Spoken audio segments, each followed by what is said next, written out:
Χρησιμοποιούμε πολύ πετρέλαιο όταν καίγεται γίνεται διοξείδιο του άνθρακα. Τα εργοστάσια καίγεται πετρέλαιο όπως αυτοκίνητα, τα καράβια, τα πλάνα και οι μηχανές.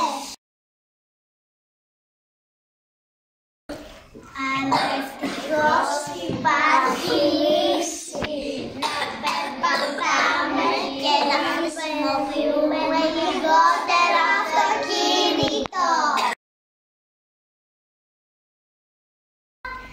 Να χρησιμοποιούμε πιο πολύ άνεμο και ήλιο για να παράγουμε φως.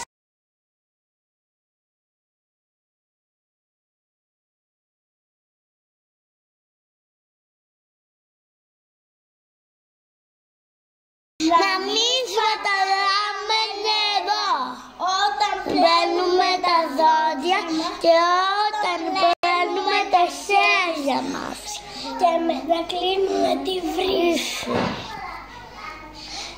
και να κρίνουμε τα φώτα και τις συσκευές. Φυτεύουμε δέντρα και να ανακυκλώνουμε τα υλικά που χρησιμοποιούμε.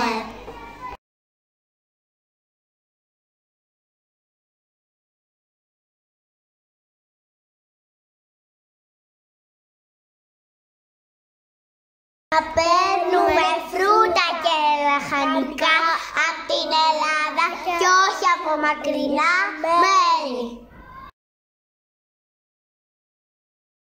Με αυτό